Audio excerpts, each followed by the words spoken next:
Hay un lugar sobre la Tierra donde prácticamente no llueve jamás, donde los rayos del sol caen implacables sobre el suelo desnudo, donde la vida nunca parece haber existido.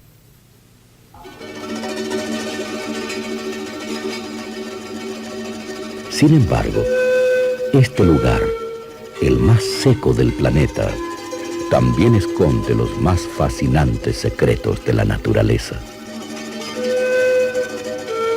Hoy presentamos la magia del desierto.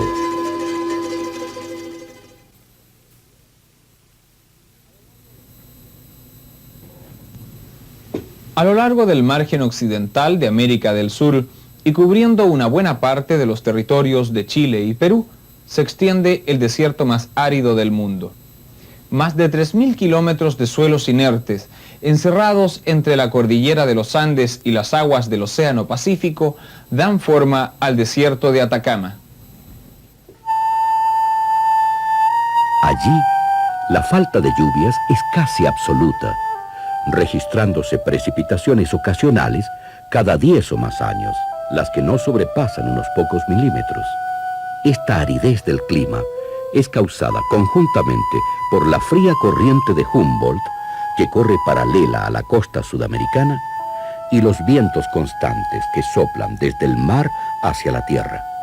Sobre el agua, el aire es frío y húmedo, pero cuando sopla sobre el suelo caliente, la humedad se evapora casi por completo, esfumándose en la atmósfera antes que se alcancen a formar nubes de lluvia.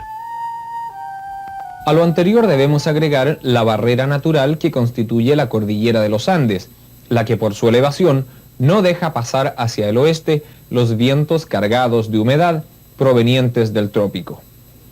Pero el desierto de Atacama no ha sido siempre igual.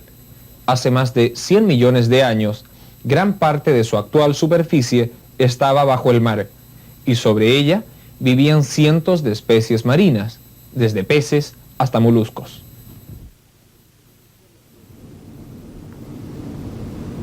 Iniciamos nuestra expedición al norte de Chile, dirigiéndonos hacia la antigua mina de plata de Caracoles, al noreste de Antofagasta, justo en el corazón del desierto de Atacama.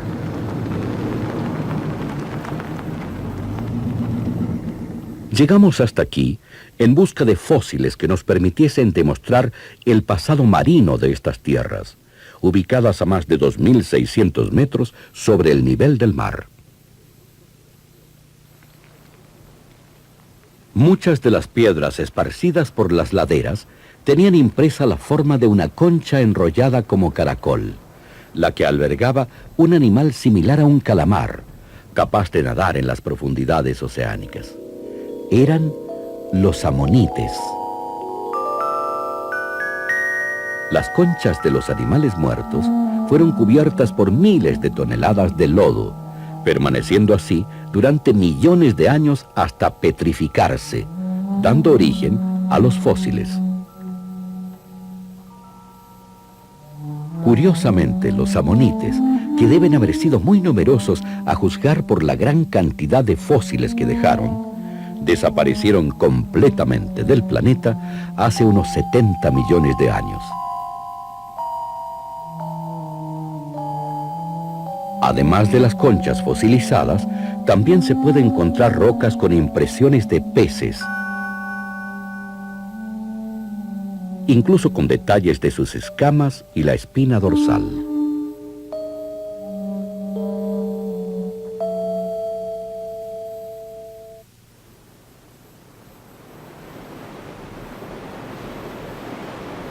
Contrariamente a lo que se podría pensar, el retroceso del mar debido al levantamiento del fondo marino no fue de un día para otro. El proceso fue lento y complejo, tal como podemos ver en este corte a orillas de la carretera, a unos 20 kilómetros de la costa y a unos 100 metros sobre el nivel del mar. Allí encontramos conchas de ostiones que vivieron hace apenas 1 millón de años, cuando este lugar, hoy desértico, fue una playa llena de vida. Al retirarse las aguas y dejar expuestos los nuevos suelos continentales, surgieron la vegetación y la vida animal, a tal punto que se han encontrado fósiles de araucarias en la cordillera de Domeico, al este de Taltal. Este hecho nos indicaría que hace 50 millones de años, bosques como este que hoy crecen más al sur, habrían existido en muchas partes del actual desierto de Atacama.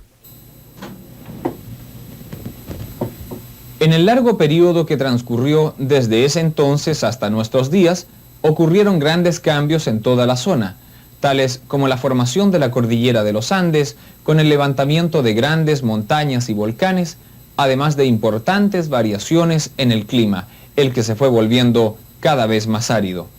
Como consecuencia de esto, la vegetación comenzó a desaparecer gradualmente, dando origen hace unos 10 millones de años al desierto de Atacama.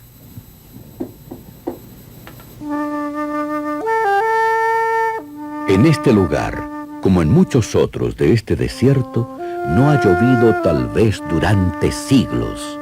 No encontramos ríos, ni vertientes, ni siquiera napas de agua subterránea. Estamos en el punto más seco e inerte del planeta. Aquí no hay ni el más mínimo indicio de vida vegetal, ni siquiera líquenes en las rocas. Solo piedras esparcidas por el suelo, arena, viento y sol. Menos aún podría existir vida animal.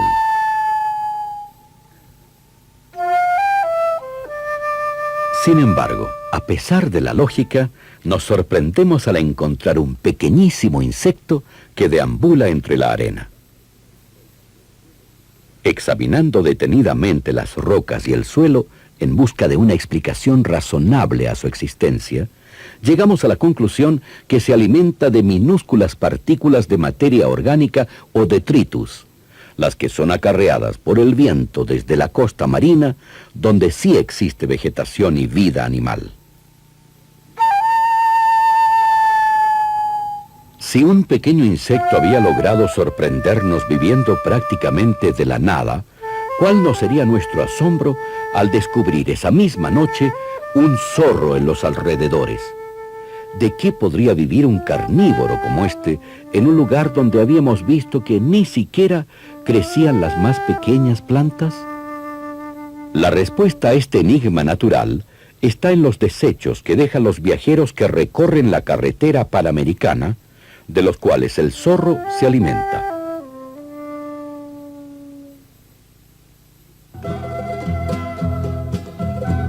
Sin embargo, no todo el desierto de Atacama es tan estéril como estas planicies. Hay algunos lugares donde el agua corre esporádicamente cada 5, 10 o más años en forma de aluviones que descienden desde la cordillera de los Andes cuando allí llueve en exceso.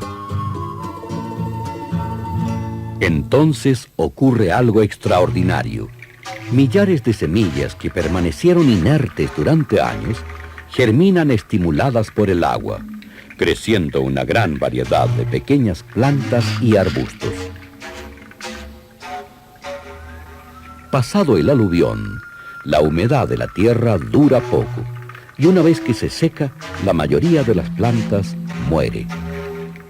En cambio, algunas, como el cachiyuyo, logran permanecer verdes e incluso florecer durante años, viviendo de las reservas que han acumulado en sus raíces y tallos. Una vez agotadas, el cachiyuyo muere, no sin antes dejar suficientes semillas esparcidas por el suelo, las que deberán esperar tal vez varias décadas hasta que vuelva el agua para germinar y reiniciar el ciclo de vida. Así, cuando aparece la vegetación, llegan los insectos, como estas moscas del desierto, que se alimentan del néctar de las flores.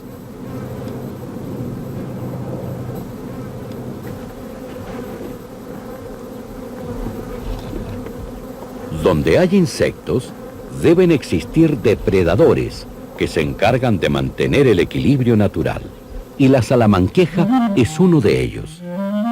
Este curioso reptil, a pesar de su apariencia, es bastante diferente a las lagartijas que comúnmente conocemos. Sus grandes ojos indican que es una especie nocturna, lo cual es bastante curioso entre los reptiles, ya que por tener sangre fría, tienen hábitos diurnos para aprovechar el calor del sol. Ante la ausencia de párpados y como debe mantener sus ojos limpios y húmedos, ¿qué mejor solución que un buen languetazo?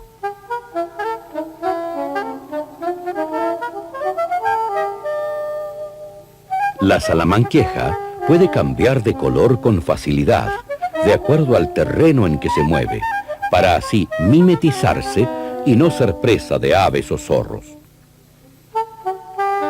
En el norte se piensa que la pequeña salamanqueja, que no mide más de 12 centímetros, es venenosa, lo cual es erróneo, siendo un animal totalmente inofensivo para el hombre.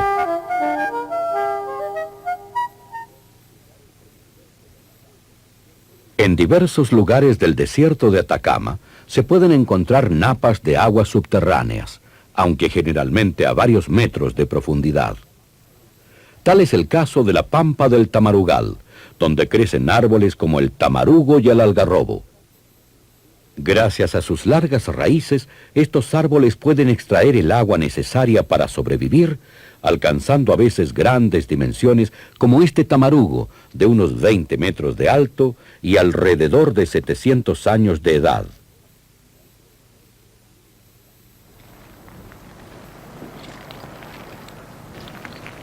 Al frente, un algarrobo un poco menos antiguo nos invita a su gigantesca sombra, de más de 25 metros de diámetro.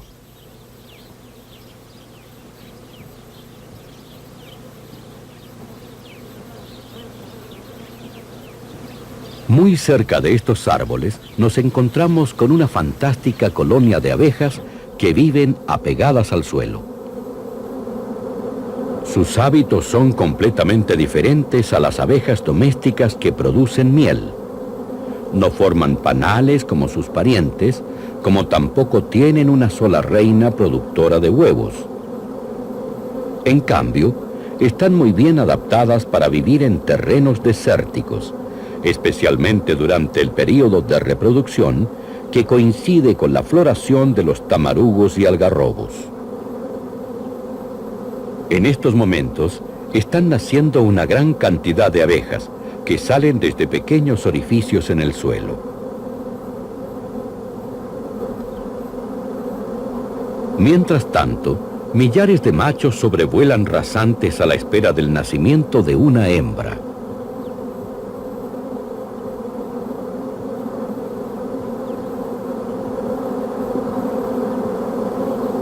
En cuanto esto ocurre, la hembra es rodeada por decenas de machos que tratan de cubrirla, aunque solo uno de ellos podrá copular efectivamente.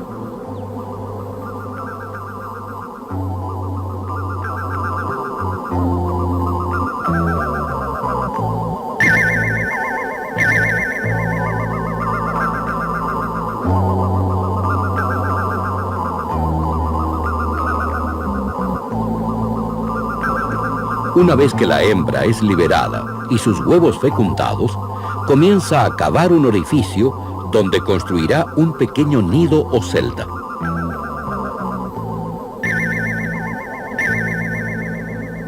Esta es de barro, formado por tierra y líquido que secreta la propia abeja. En su interior deposita un solo huevo, del cual se desarrolla una larva que crece rápidamente.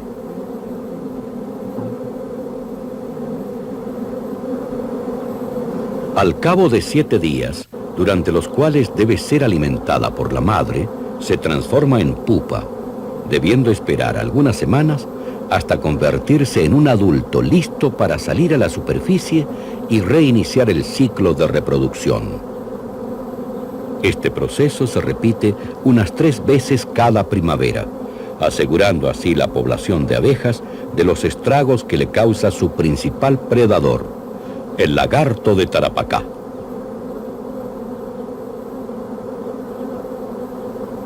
Este es uno de los reptiles más comunes de los tamarugales del desierto de Atacama. Encontramos varios de ellos instalados en estas rocas que les servían de anfiteatro para observar cómodamente las abejas, las que una vez elegidas capturaban en unos pocos segundos.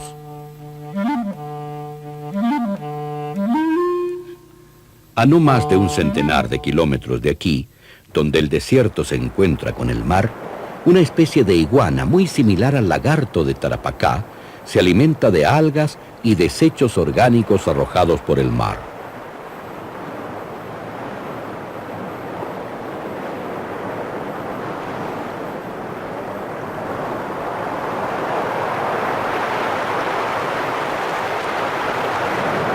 Sin embargo, y tal como sus parientes del tamarugal, sus presas preferidas son los insectos, en especial las moscas.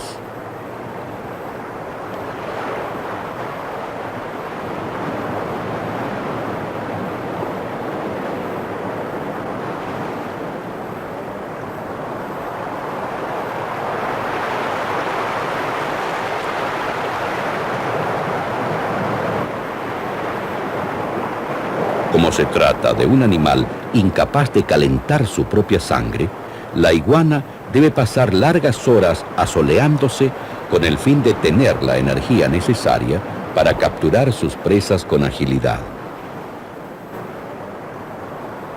Mientras tanto, aquí mismo se está produciendo uno de los más fantásticos contrastes naturales de nuestro planeta, donde unos pocos metros separan las tierras prácticamente estériles del desierto de las aguas más ricas del mundo, tanto en vida vegetal como animal. Nos parece increíble ver la gran variedad de especies de aves que viven y se alimentan en un mismo territorio, aparentemente sin molestarse entre ellas. El equilibrio social es casi perfecto, especialmente si la comida es abundante y alcanza para todos.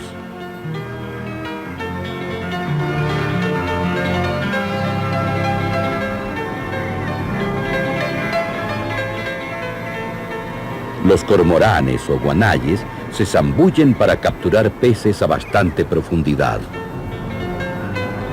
Son excelentes nadadores submarinos, capaces de permanecer varios minutos bajo el agua, aunque existe otra ave mejor adaptada para vivir en el mar, el pingüino. ¿Pingüinos frente al desierto? Efectivamente, se trata de un pariente cercano de los pingüinos de las aguas antárticas, el pingüino de Humboldt, que vive a lo largo de toda la costa del desierto de Atacama, llegando hasta la zona central de Chile.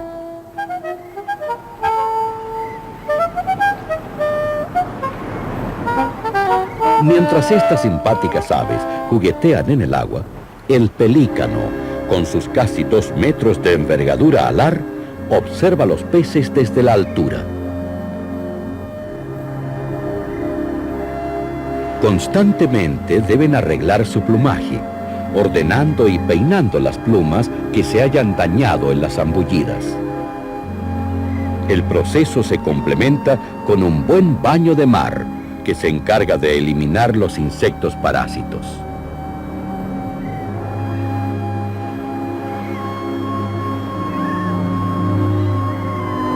Pero sin duda, la principal característica de estas aves es su largo pico, con una bolsa elástica suspendida de la mandíbula inferior.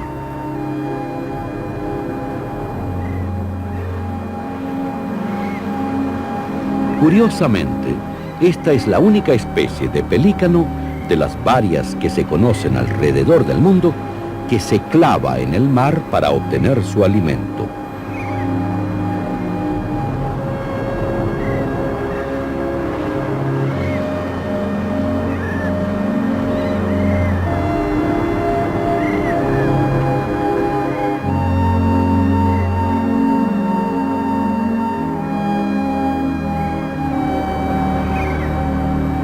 Bajo el mar, abre el pico, llenándolo de agua y peces.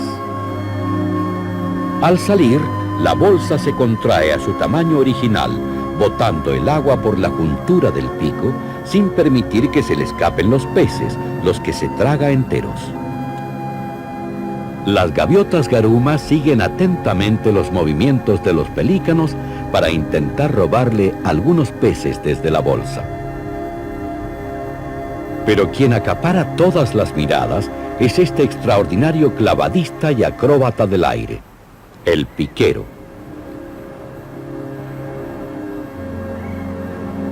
Su técnica es perfecta. Al igual que el pelícano, primero detecta los peces desde el aire, para luego clavarse como una flecha.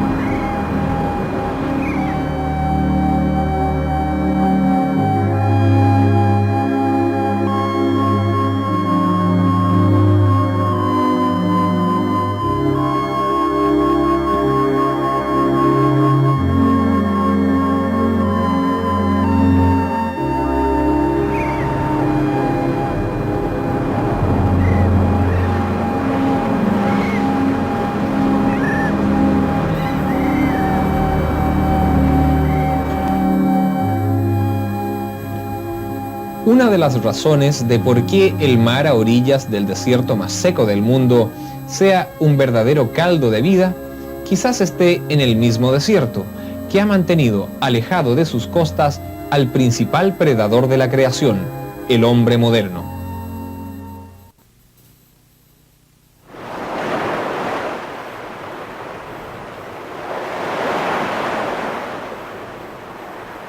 A pesar que las heladas aguas del Océano Pacífico son una de las principales responsables de la falta de lluvias en el desierto de Atacama, cuando la tierra está más fría que el viento que sopla desde el mar, se produce la condensación de la humedad del aire marino, formándose densas neblinas costeras conocidas como camanchaca. Este fenómeno ha permitido el desarrollo de diversas formas de vegetación en el área que alcanza la neblina, lo que varía entre 30 y 50 kilómetros tierra adentro. Cerca de la costa, la influencia de la camanchaca aporta la humedad necesaria para el crecimiento de cactus, numerosos arbustos e incluso bellas flores que pintan los suelos desérticos. Algunos kilómetros al norte de Taltal encontramos estas curiosas plantas, conocidas como Cactus copiapoa, que tiene la característica de crecer retorciéndose junto al suelo. Sus flores, por medio de un vistoso colorido, atraen a los insectos hasta el néctar, logrando así ser polinizadas. Esta hermosa mosca multicolor pareciera haberse vestido de fiesta para nuestra cámara, mientras que con su larga trompa dividida lame el néctar desde el fondo de la flor.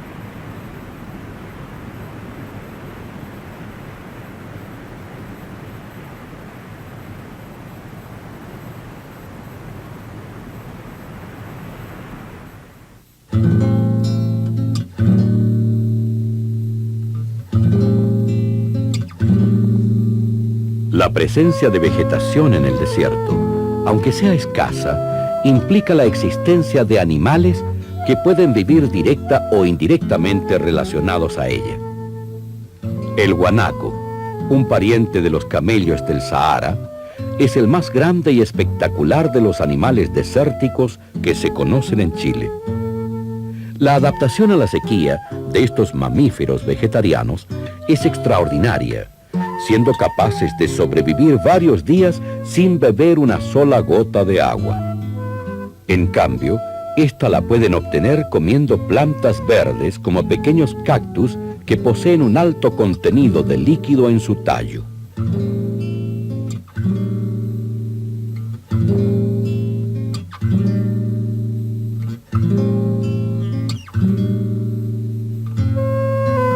Tal vez estos son unos de los últimos sobrevivientes de una numerosa población de guanacos que habitaba en las costas del desierto de Atacama hasta hace unas décadas, cuando fueron víctimas de los cazadores que prácticamente los exterminaron de esta región.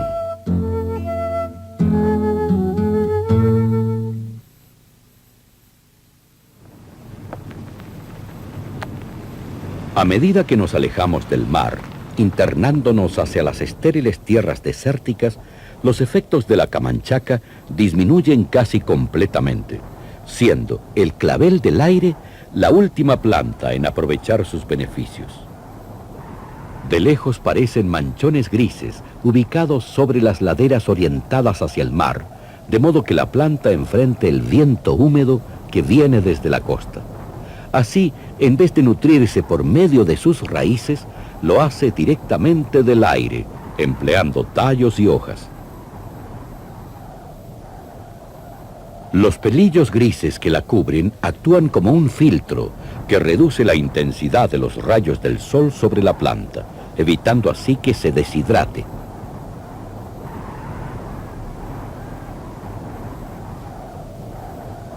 Como una forma de economizar energía y preservar la humedad, la flor del clavel del aire es muy pequeña y sencilla. Las semillas que produce son minúsculas, siendo repartidas por el viento a grandes distancias.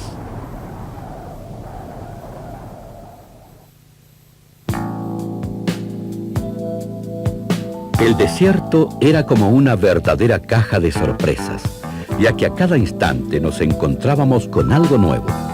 Pero nada nos llamó tanto la atención como las inmensas lagunas que veíamos en todas partes. Sobre la carretera, los autos parecían flotar sobre un mar hirviente. No era que nos estuviésemos volviendo locos por efectos del calor, simplemente se trataba de una ilusión óptica, los espejismos.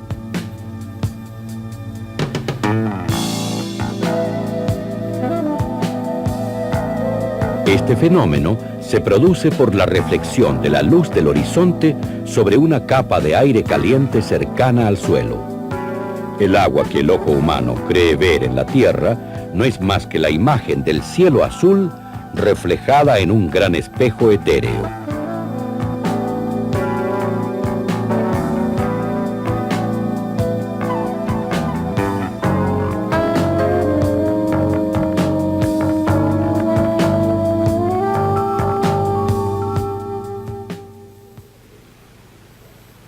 Pero no solo se ven espejismos en el desierto. La falta de lluvia y la ausencia de vegetación han permitido que muchos de los minerales contenidos en la tierra queden expuestos, descubiertos al aire, como el salitre, la plata, el cobre y la sal común, además de muchos otros. Fue esto lo que atrajo al hombre a conquistar el desierto, a remover estos suelos en busca de la riqueza mineral.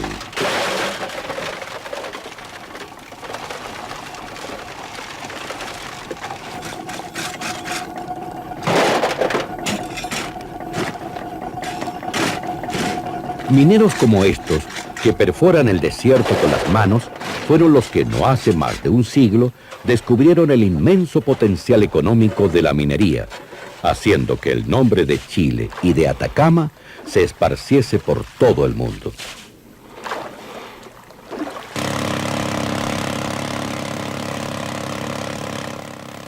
Sus costras de nitratos, el salitre, resultaron ser un extraordinario abono natural, único en su tipo. Así se daba la paradoja que costras inertes del desierto más seco del planeta eran capaces de producir un aumento en la fertilidad de las tierras agrícolas. Los primeros en descubrir sus bondades fueron los incas, quienes lo empleaban como abono en sus cultivos. Pero no fue hasta principios de este siglo cuando realmente se inició su explotación comercial en gran escala. En 1912 operaban 170 oficinas salitreras con más de 45.000 obreros. La producción anual de salitre en ese entonces alcanzaba a los 2,5 millones de toneladas, que se exportaban a prácticamente todo el mundo. A partir de la década del 30, la demanda por el salitre chileno disminuye rápidamente por diversas razones, siendo una de ellas la invención del salitre sintético. Esto trae consigo el cierre de las primeras salitreras, lo que culmina no hace mucho con la paralización de grandes minerales.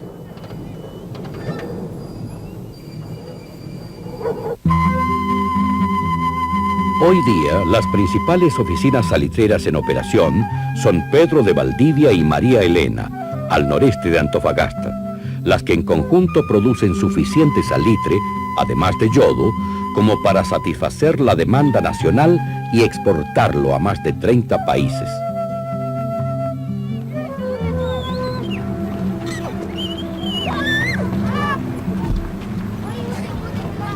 Al término de nuestras filmaciones, los niños no nos dejaban partir.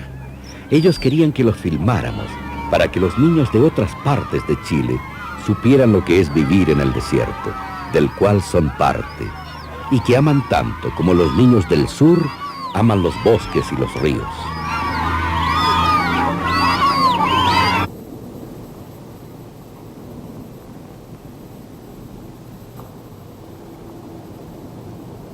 El silencio de más de un centenar de oficinas salitreras y pueblos abandonados habla por sí solo de la historia del salitre.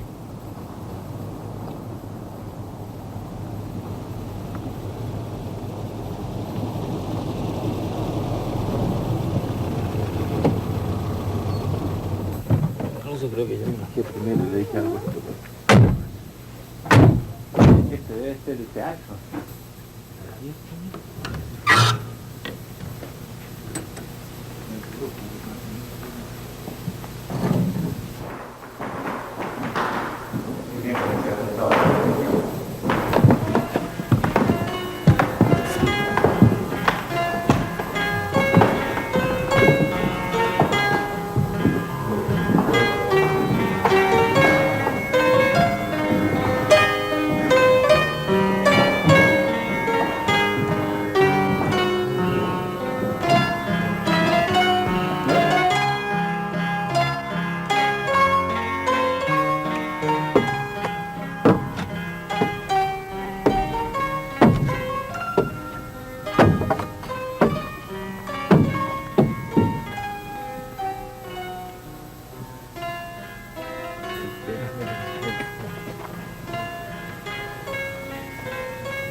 Tal como hace unas pocas décadas el salitre del desierto de Atacama representaba la principal fuente de riqueza del país, hoy es el cobre.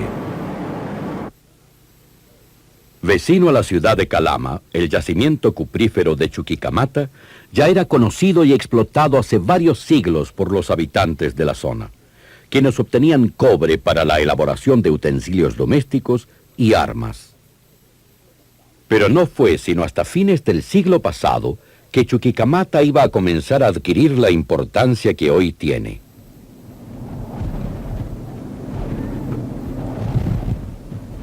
Casi 4 kilómetros de largo por 2 de ancho y más de 470 metros de profundidad hacen de esta mina a tajo abierto la más grande del mundo.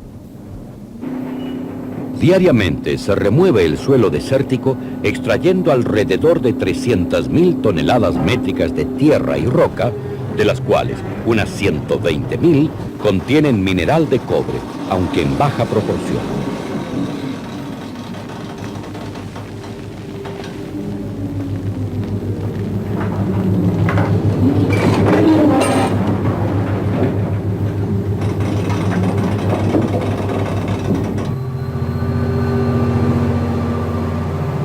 El material extraído es tratado a través de diversos procesos de concentración, fusión y refinación, hasta llegar a obtener cobre de una pureza cercana al 100%.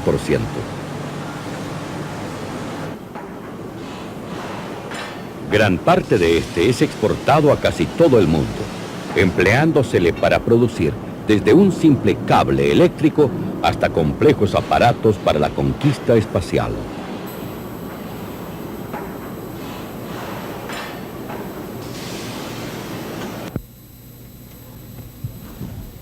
Pero no todos los que han habitado el desierto de Atacama se han dedicado a la minería.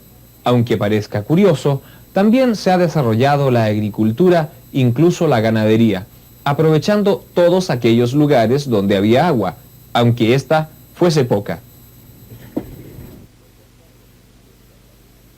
Los escasos ríos que atraviesan el desierto han sido desde remotos tiempos el hábitat preferido del hombre, que ha dejado impresas sus huellas en la roca.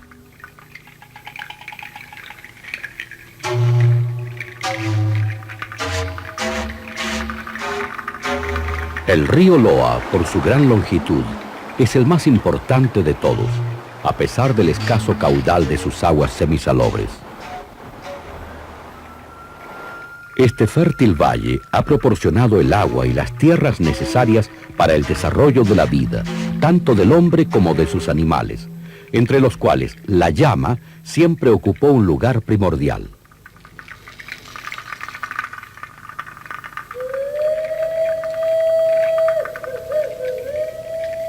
Pero no solo los ríos han permitido el crecimiento de la vegetación y el establecimiento del hombre.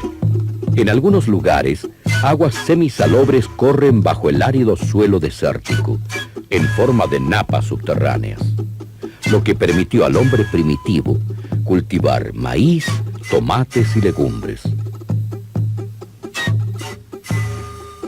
Sus descendientes continuaron trabajando estas áridas tierras, para lo cual desarrollaron una técnica que les permitió, hasta no hace mucho, cultivar una gran variedad de vegetales, desde inmensos algarrobos hasta porotos y maíz. Esta consistía en excavar una larga fosa de alrededor de 1 metro de profundidad, despejando la costra salina superficial, que no permitía el crecimiento de la vegetación. Al cavar, se acercaban a la napa subterránea, que se encontraba a poca profundidad, de modo que las raíces de las plantas pudiesen absorber el agua. El sistema resultó tan exitoso que no solo proveyó de alimento a los propios agricultores, sino que además permitió producir en cantidad suficiente como para alimentar a los pueblos mineros cercanos. Todo funcionó hasta que hace algunas décadas el agua de la napa comenzó a disminuir, haciendo que ésta se volviese cada vez más profunda. Lo que hoy podemos comprobar en este pozo, al encontrar el agua a más de 10 metros bajo la superficie.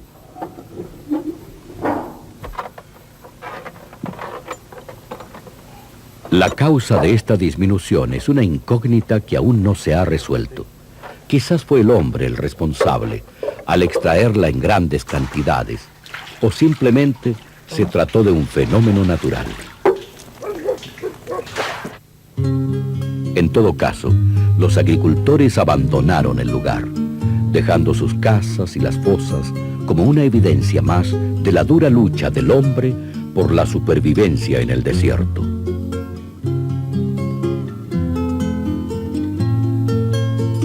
En cambio, los árboles nativos de la zona, como el algarrobo y el tamarugo, lograron sobrevivir perfectamente a la disminución del nivel de la napa.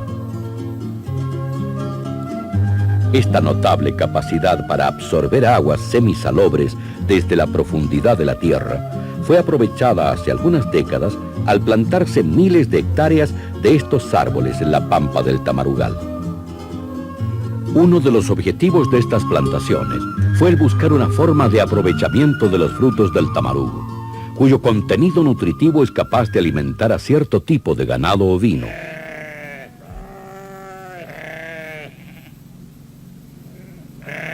Aún queda mucho por estudiar como para determinar si este tipo de experiencias podrían en un futuro transformarse en una industria rentable.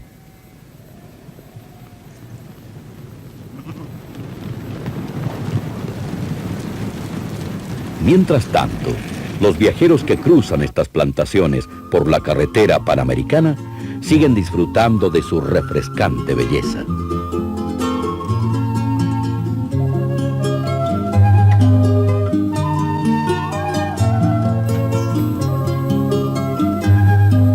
Aunque resulte repetitivo decirlo, El agua es la clave para la aparición y desarrollo de la vida vegetal en el desierto.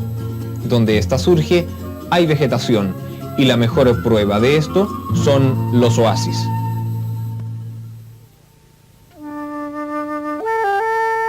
En una de las zonas más áridas del norte de Chile, el desierto de Atacama se cubre de fina arena como una gigantesca duna. Sin embargo, en la mitad de la nada, vertientes subterráneas que bajan desde la cordillera de los Andes hacen brotar el agua, dando origen a verdaderos vergeles a su alrededor. Son los oasis de Pica y Matilla, ubicados a unos 100 kilómetros al sureste de Iquique. Allí crecen una gran variedad de árboles frutales, especialmente limoneros. Aunque el limón de Pica no es originario de este lugar, sino que una variedad introducida desde el trópico, aquí se da extraordinariamente bien. Su fruto jugoso, de cáscara muy delgada, además de su aromático sabor, ha hecho conocido en todo el país el nombre de este pequeño oasis atacameño.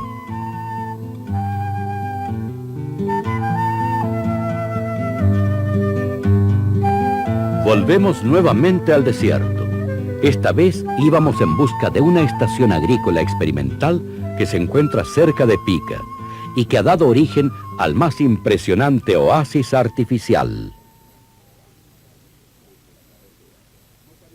Desde la carretera no parece más que un extraño manchón verde que llama la atención de los viajeros.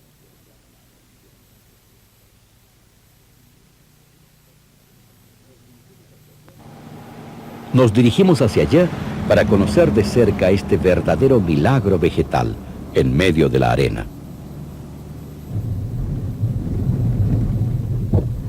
Aquí crecen limoneros, naranjos, pomelos, además de palmas datileras, las mismas del desierto del Sahara. La calidad de la fruta que se produce en este lugar es excepcional. Los pomelos eran tal vez los más grandes que habíamos visto jamás. Claro, bien distinto, el amarillo y el rosado. Este está madurando. Los naranjos y limoneros estaban cargados de jugosos frutos. Las bellas palmas se han logrado desarrollar extraordinariamente bien en estos suelos, produciendo una gran cantidad de dátiles. Al ver todo esto, cabe hacernos la pregunta, ¿de dónde obtienen el agua al medio del desierto? A pesar de la aridez de la tierra, a más de 50 metros de profundidad, es posible encontrar napas subterráneas desde donde se puede extraer el agua a la superficie por medio de bombas. Almacenada en grandes estanques, es repartida por medio de canaletas a cada una de las plantas.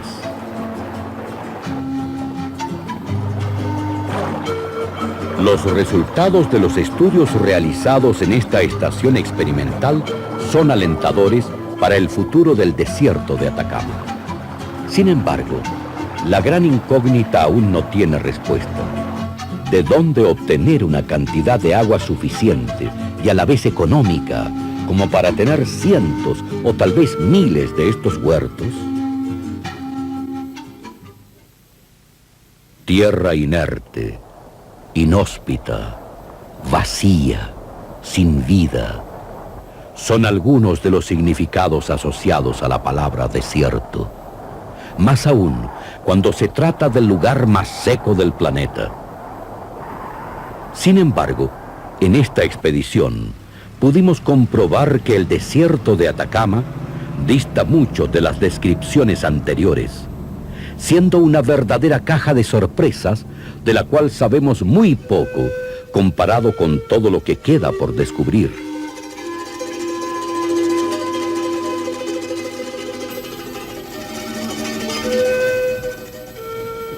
Este desierto resultó ser un lugar mágico, que nos logró atraer con un magnetismo muy especial, invitándonos a meditar del papel que juegan sus más recientes habitantes, nosotros mismos.